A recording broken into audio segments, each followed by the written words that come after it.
Jewish. I have a Rabbi in Chabad. I personally think that Chabad is doing great work. Chabad is everywhere, in every place in the world. The extent of their effect, of what the Rebbe did. What do you think Judaism would be like if the Rebbe wouldn't have done what he did? Or I don't know if that's even a question to ask. Well, how great an impact do you think? Like in which? Well, I'm not a big fan of any particular individuality, whether it's Moshe Rabbeinu or Rebbe. They're only human beings. And we have great respect for them. So the Jewish world will be okay with them or without them. Hashem will find a way. But there's no question that Rabbi's contribution was outstanding and just fantastic. And he put all his life to reach out to what I would call forgotten Jews. Some Jew in Madagascar, or some Jews in Africa, some Jews in the moon. We want to put Shlichim there and make sure we give them to Torah. So that was Rebbe's vision. And there's thousands of Shlichim all over the world, creating this powerful network of Chabad. I mean, I traveled on business all over the world, and I always know if I end up in Singapore somewhere, and I want to go for Minha, sure enough, there's somewhere Chabad. You can go ahead and always feel and home, comfortable, welcome. So I think it's great. Wait, you turn on the record already? No, there's no one even here. Well, they will come. Build them, they will come. And also, that Hassidus added a lot to Judaism, because initially, coming back to Baal Shem Tov and the machlokas between Vilna Gaon and Baal Shem Tov, eventually sort of like sorted itself out. And the differences kind of like went away. And today, Misnagdim and Hassidim are complementary branches of the Judaism, not antagonistic, not against it. So things change. Take a couple hundred years, things just kind of work it out. And there's a place. I mean, I see a group of people getting together and having lesson on Tanya, and then the same group of different group of people go lesson on Gemara or holidays or something. So it added another dimension. It added kind of more spiritual side to just a more, as far as I see it, it's just a dry sitting and learning Gemara 24 hours a day, Gemara, Rabbi Meir, Rabbi Akiva, blah, blah, blah. Well, Chabad says just lighten up a little bit, but kind of have another dimension to this. Not instead of Gemara, learn Gemara, but also learn other things. So I think it was a great contribution to the Judaism.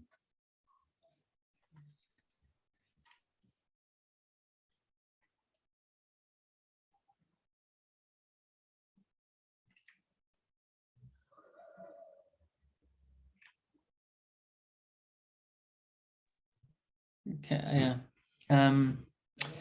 Interesting. I mean, it's interesting to hear different people's perspectives and looking in, the outside looking in, as I'd say. What do you think? What do you think? Hang on. Just a second. Someone's at my door. Hang on a second. Okay.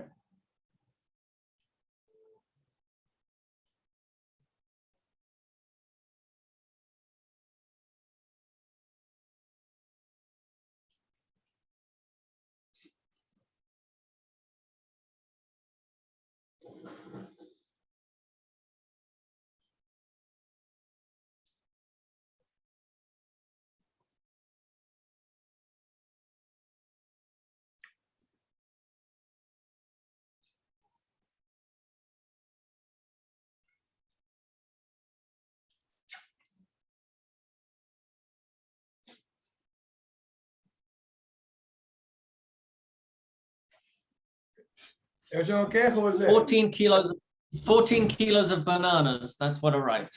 Aha, so you're all set for Pesach now with bananas at least. It's like gold. 10 shekel a banana. You want one? Now you have to store them so they don't like rot between now and the holiday. All right.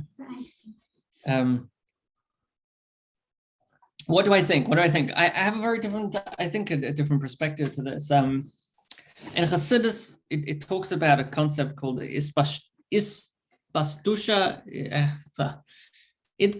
de Moshe, which is like a continuation of Moshe in every generation.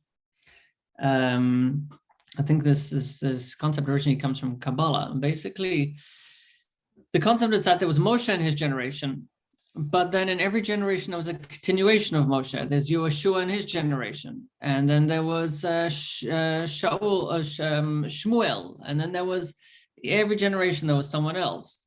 Until even the generation in Mordechai, by the concept by Esther, you had Mordechai who was a leader in his generation. The thing is, sometimes in the generations, it wasn't apparent who the leader was. The times like Eliyahu Navi, sometimes Eliyahu Navi disappeared for a few months or years, and no one knew where he was. And then he came back. No, he came and he got okay. Reuben did the same thing. Appeared and disappeared. He's coming back. He's got like 2 computers, I think. So, and in Tanya, and in chapter 2, it talks about this concept that you have different kinds of souls. You have souls which are klali, which are general souls, and then you have more specific souls. So you have some people who are like a head, and some people who are like other limbs of the body. So the Jewish people without a Moshe, could they have got out of Egypt? Maybe, but they needed a leader. They needed guidance. Once you have guidance, the nation can go in the direction it needs to. Now the thing is, a leader, Moshe without the Jewish people is useless. The Jewish people without Moshe is also, they don't know where they're going. So you need them both to work together like a body and a head in order to really be a unit. So we really need, if there's no leadership, you're like lost sheep, right? So you need a leader who has a vision and can guide in the right direction of where the whole society is heading. So that's basically what they do. And I think in our generation, I think for all the Chabad Rebbes in their generation were the leaders of their generation. Everyone came to see them. They gave guidance to everyone, prime ministers of Israel, presidents of Israel, prime ministers, presidents of America, every country, all over the place, people came and have their stories. Years later, have their stories of how they were affected. Yes. Head of Ben Akiva, the head of the other Rebbes of the other Hassidim. We're just talking, Menachem asked a question of contribution of the Hassidus, the Rebbe and all that, and I answered him to say, I think it's a tremendous, great contribution. Menachem just expounded on this idea that in every generation there's a leaders, and Rebbe was a leader of Hassidim, Chabad in this generation. It was a great contribution to the Jewish cause. Mm-hmm. Yeah. Well, I think also, like to your point, Menachem Mendel, I think I mean, sometimes I ask, who are the current leaders? Like, who are the big leaders? Who is like similar? It's hard to tell. Is it on the same level, a different level as Moshe Rabbeinu, Eliyahu Hanavi, whoever? But I think like I can think of Lubavitcher Rebbe as a certain personalities of the generation. I think about Moshe Feinstein, Rabbi Eliashov, Rabbi Soloveitchik, Ovadia Yosef. So there's a group of outstanding personalities that provide different branches of Judaism to the Hasidim, Satmar Rebbe. I mean, there are 2 of them actually in America, 2 Satmar. So I mean, they all provide very needed guidance and help to the Klal Yisrael. Yeah. So something just to mention on that. So you have spiritual leaders. You have people who strengthen Torah and specifically focus more on their community and things like that. But just to point out something is like Moshe was there. He saw the whole vision of the whole Jewish people as a whole, a vision to move them forward and progress. The Baal Shem Tov saw a vision for the whole Jewish people as a massive issue we have to deal with in the Jewish people. There's big separation between the learned Jews and the non-learned Jews, the poor Jews and the rich Jews, and we have to bring the Jewish people together. And he had a vision of how to bring everyone, it doesn't matter if you're Litvish, Hasidish, Russia, bring everyone together. And the Chabad Rebbe's also had the very same, they They didn't care who you were, where you were, what your background, where you came from. It was the vision. There was a global vision to bring all the Jews under, to move them forward in this vision to prepare to get ready for Mashiach. After the war, the Jews, especially when they came to America, there was a lot of pushback. Chabad was the first Rebbe to really come and to build up Judaism in a big way in America. He got a lot of pushback when he first started. Rabbi, we're going to do you a favor. We'll explain to you America's not exactly like Russia and like Europe. This is a new world. Things are different over here. People came and explained to him, and he got very upset about it. He's like, don't tell me about about America being different. America's the same, and Judaism and the Torah is exactly the same, just like it was there, it is over here. Yeah, and even things like having a beard, a Jew having a beard. The first people to have beards in America, when they came, there were even Rebbes who were in America who didn't have beards. It was Chabad, and Chabad, the Rebbe pushed for his bacher and in the yeshiva to have beards as well. And when they went around and they had beards, they also got a lot of pushback saying, who do you think you are? That you can have a beard. This is only for big rabbis to have beards. And this is America, and this is not respectful, and you shouldn't be doing this. And eventually, after time, there were stories of some people, other Rosh Hashivas who saw Chabad Bacharim had beards, and they felt bad themselves or guilty. So they started growing a beard as well. And now it's a very standard, part of the Jewish tradition. So there's a lot of little things like that. Even Jewish music, the whole culture of Jewish music, the Rebbe encouraged artists to go and write songs and write music and whatever style it was, modern styles and Jewish rock and roll and Jewish this and that, all kinds of things where the Rebbe encouraged these people just create. Too bad we don't have Adrian with us music, today. Create Jewish content. Too bad we don't have Adrian today, so he can tell us about his what is the ukulele. Ukulele, that's about music. Yes. Yeah, there's a lot. Yeah, of course. Yeah, and look, and yeah. Go ahead. So you mentioned something before about saying not sure who's the leader now. So within Judaism, the way it worked, at least in the times when you didn't know who the next leader was or who the leader was, is as long as the generation is still moving along the guidance of whoever the previous known teacher is, then they are considered to be the leader of that generation. So, and the guidance that the Rebbe kind of put down in all his teachings is a very clear vision. It's not a shady one. It's not black and white. It's very, very clear as to the projection, the direction we're going on, what the goal is, how to accomplish the goal, what to do. And it's pretty much until Mashiach comes, that's the trajectory we're heading on. That's to make the world bring more people closer to Judaism, teach more Torah, work on ourselves to be better people, and to try and inspire and help the people around us. It's even the stuff about Mashiach is like really nobody was talking about it till the Rebbe came along. And now everybody's talking about it. It's or just the attitude of reaching out to Jews who are not, fully from. I told a story about my mother was in the hospital after she gave birth to my younger brother. And she happened to share a room with a frum lady, and it was Friday, Guards evening, and the frum lady's taking out her candles to light for Shabbos. So my mother remembered, her mother was lighting Shabbos candles when she was little, and she said, "Oh, that's a very nice thing. I'd like Shabbos candles too. Do you have any extra ones?" The lady gave her a look and said, "Du bist nicht unser. You're not one of us." And the thought of somebody saying that today just seems unimaginable. I mean, it's just because the Rebbe's just transformed the idea of reaching out to people who are, I mean, imagine, just think of the reaction a Lubavitch would have. "Oh my goodness, yes, where do you live? I will come by your house, we'll help you kosher your kitchen."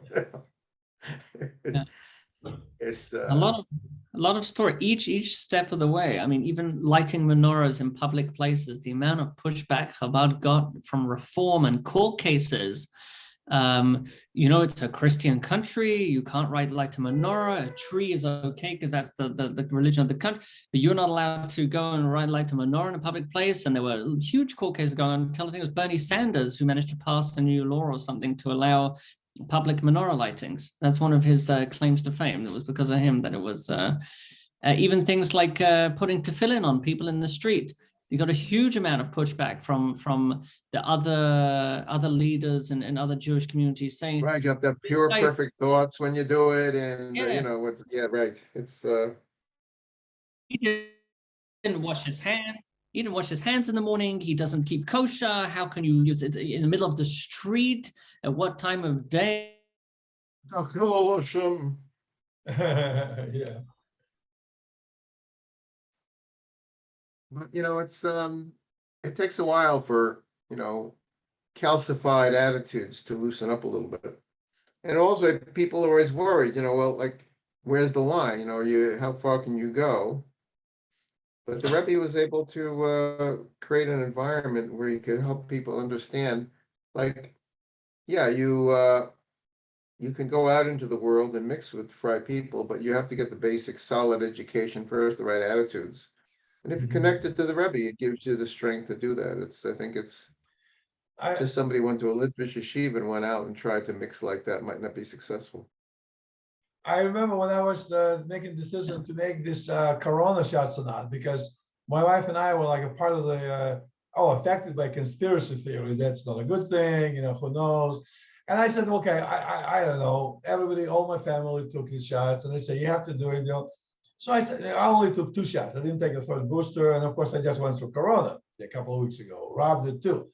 So I said to my wife finally, you know, let me just see. So I said, I'm going to ask 3, what's the Ashkenazis Rebbe? And of course, let's say somebody will be similar to Soloveitchik or somebody, and I don't even remember the rabbi's name, but whoever the main rabbi in Ashkenazi, what he's saying. And they told me, I look at it and say, well, he basically is saying, yes, you have to take this because it's not only about you, but it's about, he puts from a Torah perspective, you can infect other people, so it's your responsibility to take, not a choice.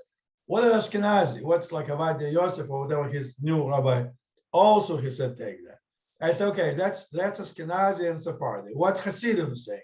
And I also look at it, and I thought, who is the Hasidim Rebbe today? I don't know, but overall, also came to the point that Hasidim generally saying, take the shot too. So then the only one I have a kind of person I know in Tzafat. He is a very Kabbalistic rabbi. He is very much against it. He is completely against it. And he was the only one, few Kabbalistic rabbis saying don't take it, that's the devil's tail, don't do it. So he was against it. But that's the 3, Ashkenazi, Sephardi. Did they say why? I went to his lectures. Actually, a very nice guy. I like it. He's like a thunder and lightning, you know, he's saying, a very, very interesting guy, very unique. But the mainstreams like Hassidim and Ashkenazi and Sephardi said take it. So I said, listen, honey, I went to every branch of Judaism, main branch of Judaism today. They all say take it. So we're going to take it. She still was very hesitant, but at least I said, listen, well, I guess we can't go wrong. If rabbis, it's 3 rabbis or major stream saying they do it, so who am I to argue? And at least it put my mind at ease. I didn't have to worry, should I do it? Should I not? What doctors say? Fine. So I was very comfortable to get the balanced view of the Jewish leadership kind of make me feel more comfortable doing that stuff. Of course, I didn't take it afterwards, I only took 2. Because then, after I took 2, I asked what the position to the 3rd one. And now the 3rd one position was not exactly cut and dry. Now, Sephardi, Ashkenazis, I don't even know Hassidim, were not exactly quite as positive about it as they did about the 1st and 2nd shot. So I said, well, if they're not exactly sure, I'm not going to take it either. So I didn't take the booster. So, yeah, it gives you the cloud of the rabbis. It's very good to have. It gives you like a really nice support in your life, day-to-day life. You know how to live your life, what to do. Interesting way to do it. Yeah. Well, you know, I think we have a very good friend, the Chabad rabbi in Gwinnett in Atlanta. And I know he showed me one time when he has to make big decisions. I know he does it. He's at the Chabad does sometimes. You just go open up like a Torah or some book, just open up the Torah and put a finger somewhere on the page. And you find the word. And the word says, Lech Lecha, or whatever. He says, okay, I guess God tells me to go ahead and do it. Or he will say something. So he'll just, in the confusion, just open the book, a random word in Torah, and just go with it. when it comes to medicine, there are lots of discussion, even from Rambam, talking about, Hashem created medicine, and he created doctors, and he created nature, and some things, halachic things, you leave to the rabbi, and within Torah, medicine, Hashem gave the ability for doctors to help cure. And when it comes to a medical question, we ask doctors and experts for their advice. So if a rabbi comes and says, my opinion, without looking into what doctors say, it's I think it'd be a questionable rabbi. Yeah, but those rabbis, and the three one I mentioned, they do consult. I mean, before I was told before they made decision, it's not like he just look in the Talmud and says, do it. He consulted the doctors. He wanted to understand exactly what kind of chemistry in this field. They actually do a lot of research before they rule. So they did talk to the doctors. Yeah. And based on the doctors' recommendations, they came up with a blessing, so to speak. There's something that someone was asked, and he usually said, see what most people are doing and see what most doctors say, Yeah. And most people are vaccinating, and most doctors recommended it. So, Yeah. Yeah. I mean, someone had sent me a video of a Basin trying to understand whether they should give vaccinations or not. So they had a whole lineup of different speakers to come and give their, all these doctors and professors and the anti-vax and the pro-vax. And I thought it was interesting because even they can sit and listen for hours, but the question is, who decided which people have the right to present their case? They can have 50 anti-vax people and they can have 50 pro-vax people, and it's not necessarily a balanced, they're not necessarily hearing a balanced perspective. It's it's interesting. After one of my after I wrote one of my papers about the anti-vaccine movement, we got a lot of flack from the anti-vaxxers, so interest was aroused, and Northwestern University asked an expert in journalism to come. Somebody who was actually a journalist, but had advanced degrees and knew quite a bit about it. And so we asked, trying to understand why the news seems to give so much space to anti-vaxxers when this comes up. And he explained, everybody thinks, well, you just want to balance discussion, but say really, news people, they don't want balance. They want something that gets people worked up and makes them want to listen or read, So he says, imagine you have a scale from 1 to 9, 1, 2, 3, 4 is kind of dull. 5 is right in the middle, and 6, 7, 8, 9 is to the other end. So like an anti-vax should be number 1, and a super pro-vaccine doctor would be number 9. So they like the two of them fighting on the other ends. If somebody's like in the middle, says, well, you can look at both sides. That's boring, and they don't care about that. So even though the professor might have much experience, be an expert, and really studied it, and the anti-vaxxers might just have opinions, but the news people they actually said something interesting. He said they actually don't want 1 and 9 because that seems too extreme. They like 2 or 3 and 7 or 8. But they don't like 4, 5, 6. Well, they like it like towards the end, enough controversy make interest without sparks and sounding nutty. It's Really, that kind of reflects on the conversation you and I had today when we were riding the bikes. We said that, like a Talmud says, don't be such a big tzaddik. Just for normal, for most people say, don't just take it. Don't be a 9, be a 7. Take it a little bit easier. Don't torture the whole world, your family and kids with a holiness. Just exude the holiness, but don't do it. So maybe you're right that extreme numbers on either case probably are too extreme. I think American politics has gone like that as well, with the 2, the 1 and the 9. Well, it's exactly right. And also, Rob and I talked about it. I don't care for politics too much, but basically we said there's no journalism in America left anywhere right now. When I came to America 40 years ago, there's always this side and this side. I mean, there's guys saying that these people are bad and these guys saying people are good, and they show the facts. And then now it's all opinion and not the facts. And now we know what's going on. I mean, I'm shocked to see what's going on in America. I would say for the last 5 years. I just posted in chat a quote, which I put in a book chapter where I helped write. And I got this from a book called The Captive Mind by Czeslaw Miłosz. Sounds Hungarian. He was from Poland. And he got sort of caught between the hammer and anvil of the communists on one side and the Germans on the other side. He managed to survive the war, and eventually, after many years in communist Poland, he came to the United States and taught in California. But a very interesting book. You know, he talks about having to put on a show all the time in communist countries. But I love this quote. He says, once he ascribes it to a Jew in Galicia. When someone is honestly 50%, 5% right, that's very good, and there's no loose wrangling. And if someone is 60% right, it's wonderful. It's great luck, and let him thank God. But what's to be said about 75% right? Wise people say this is suspicious. Well, and what about 100% right? Whoever says he's 100% right is a fanatic, a thug, and the worst kind of rascal.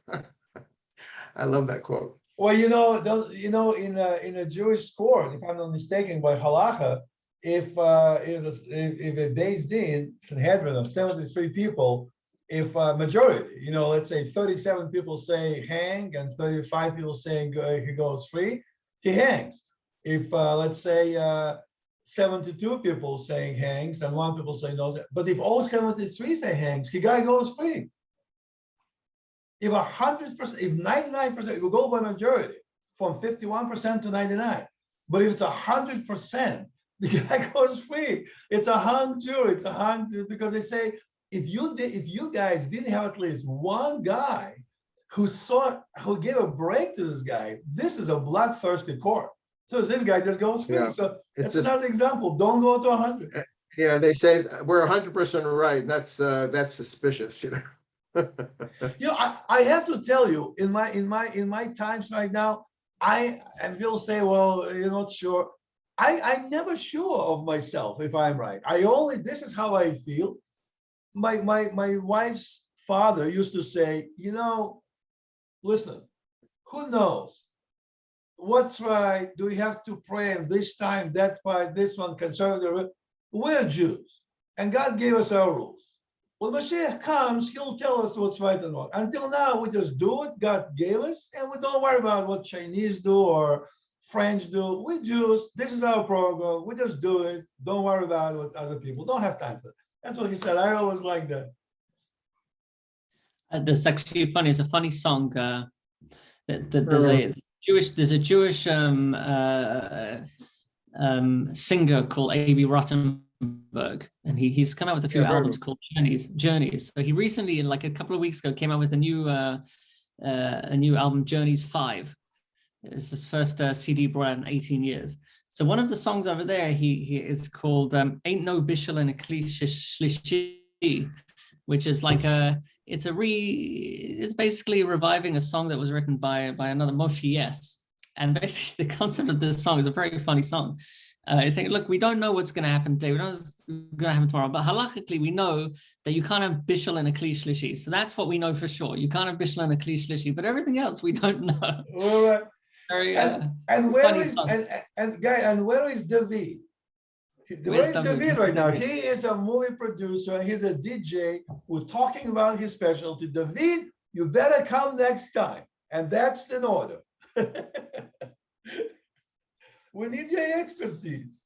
Oh, all right. Menachem Mendel, here's a question for you. Ruth and I had on our biking trip, we talked about Dostoevsky, The Crime and the Punishment, but in which way? If the guy, maybe the guy grew up religious, Orthodox, and knows all the rules, halacha from birth, in a religious family, kosher, shomer, something like this. He turns to be 60-something and he says, I don't believe in this Judaism. I have my doubts. I don't want to be religious anymore. Shave his beard, knocks his kippahs off, and goes off the derech. Versus the other guy who is never been religious, but he became Baal Tshuva over time.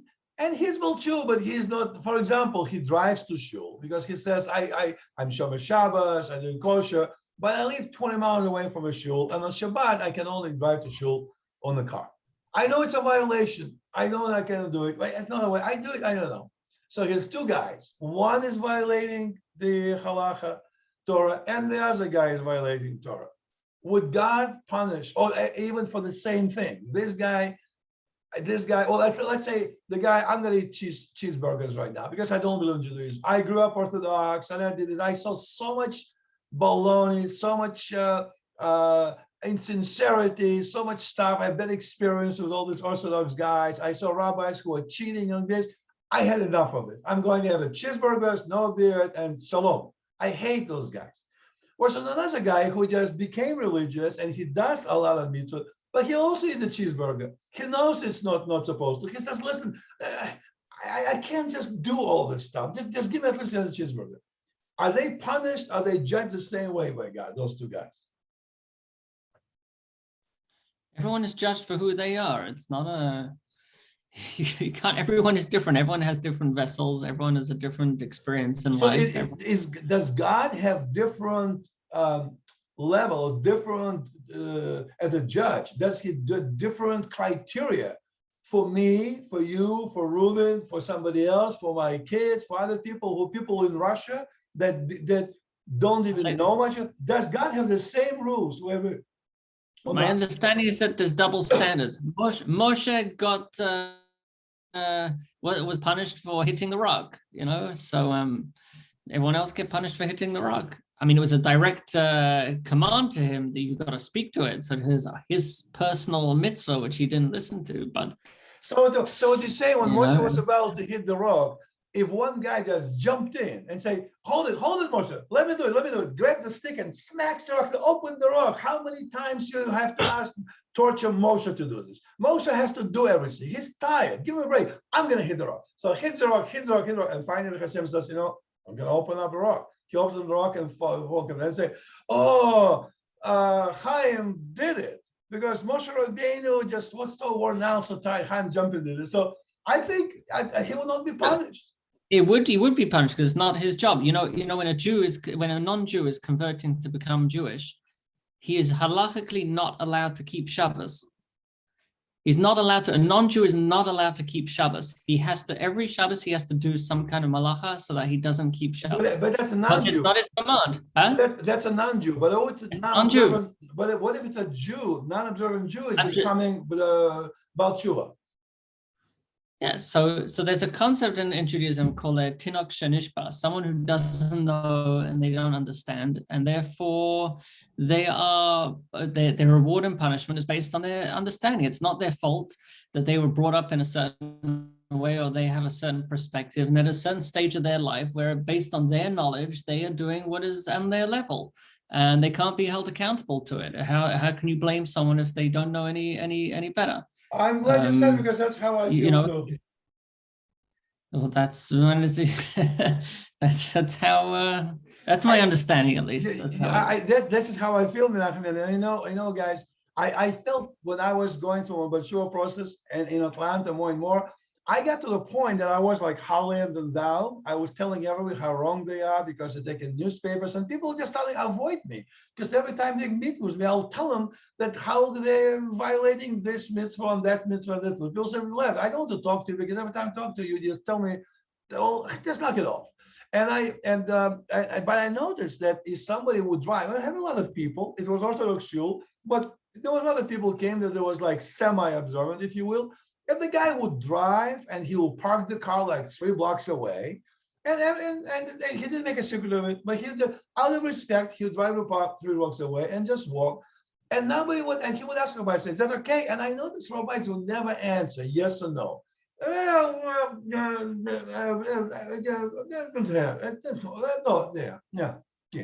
That's what they answer. So he asked me one time, and I said before, I don't know what to tell you because I just went through this process about tshuva. This is wrong. You can't drive. You should buy the house, like maybe. And I came to the conclusion eventually that I thought I was wrong. So I told the guy, drive, don't worry about it. Maybe over time, you'll find the house close to shul. Maybe next year you'll find a home, or maybe in 2 years, and you move closer, and eventually you'll be able to walk to shul, don't have to drive. But right now, as you are, drive. So I wouldn't be afraid to make a recommendation, because if I did make a recommendation, the guy will say, I'm not going to go to the shul, because they can't answer a simple question. I ask a question, the guy just give me no.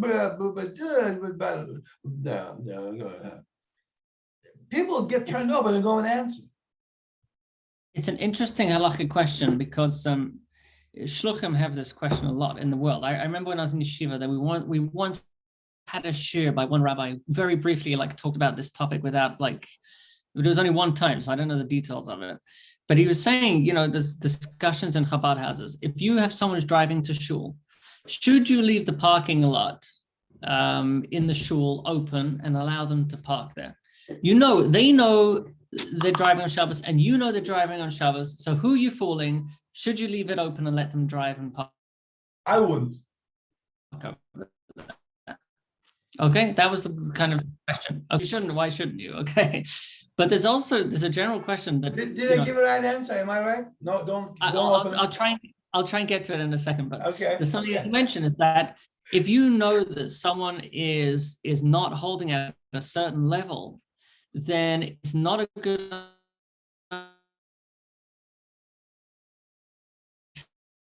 tell them that what they're doing is not okay, meaning that they're ignorant of the rule. As long as they're ignorant to it, they can't get punished for it. But as long as as soon as they know about it, all of a sudden they have kind of some kind of responsibility, and they can, not to tell them. So it's better not to tell them if you know that they're not up to that level. And just let them do it. And eventually they'll come, they'll either ask, or they'll figure out, or they'll learn, or whatever it is. But but in practice, it's not really a big problem, because that's why I'm saying close the gate on the parking lot, because a guy can park 2 blocks away. Yeah. Okay, so back to that question. Yeah, there's one thing which is, okay, the other question was as well, is like, can you invite someone to your house for Shabbos when he lives 10 miles away, and that the only way he could possibly come is if he's going to drive? I would invite. Are you allowed to, halachically, are you allowed to invite them when they're going to break Shabbos? My impression would be, well, you shouldn't invite them. You shouldn't invite, yeah. So it's or invite them to stay over for Shabbos. I think I agree. I think you're right. But I would not tell him, why don't you drive up to Shabbos with me? I would just say, we would love to have you for Shabbos this weekend. That's it.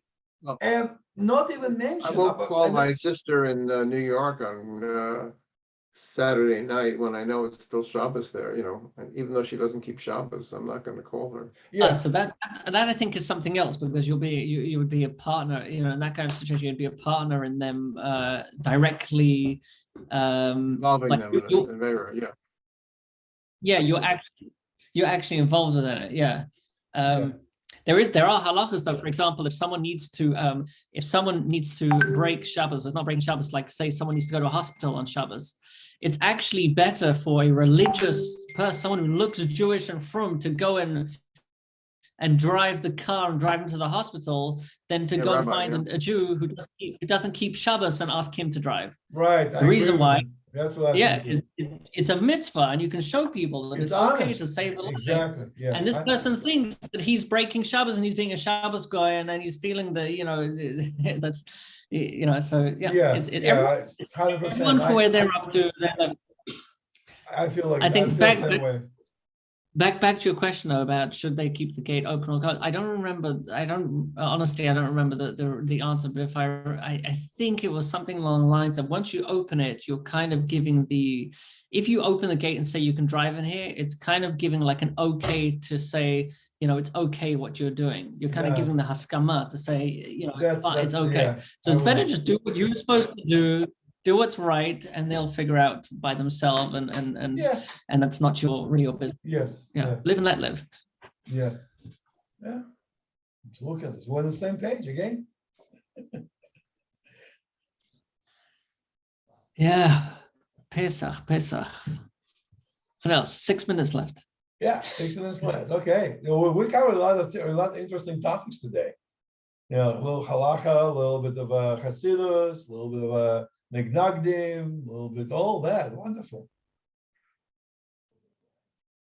I'm just looking at your email here. I've got a korban. Would we bring a korban today? What do you think? Well, no, I see. I was thinking this. Okay, basically,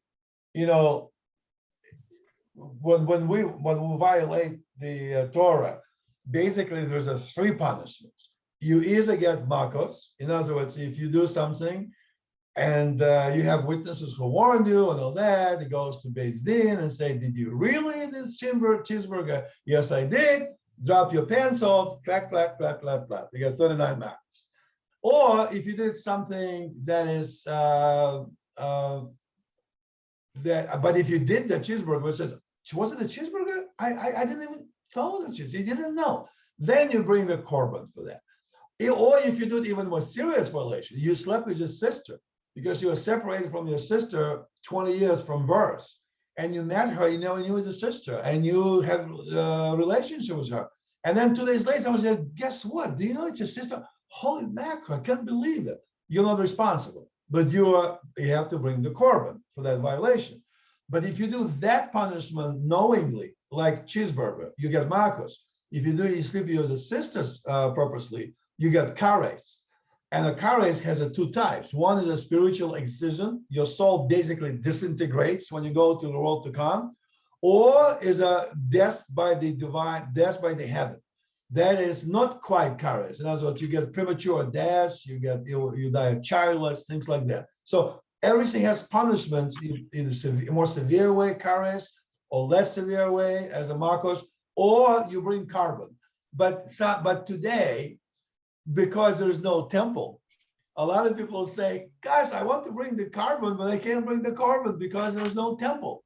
So today, my rabbi told me, today, the substitute for that, you pray and do teshuva.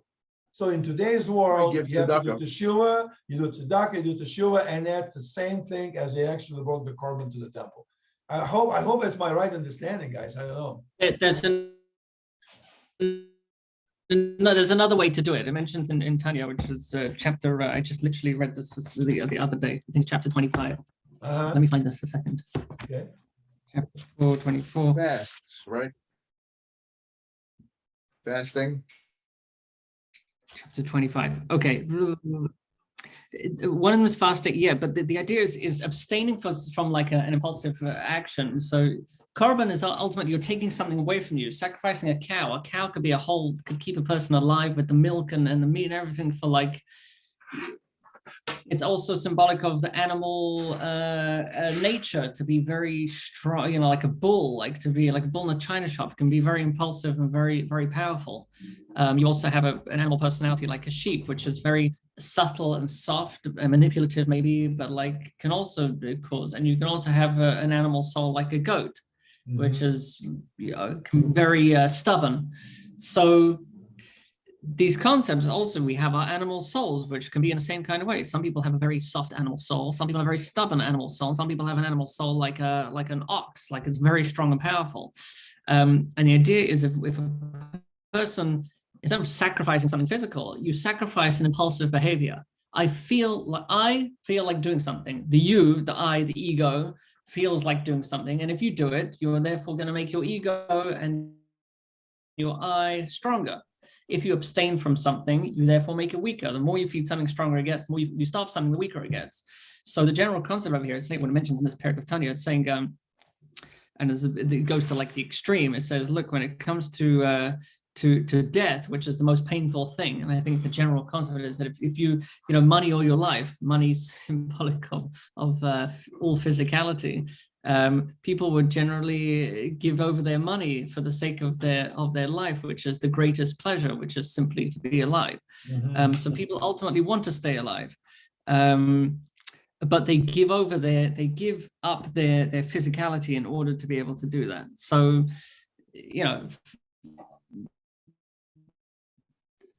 death, which is the most painful thing, people are willing to give up anything in this physical world because of it, right?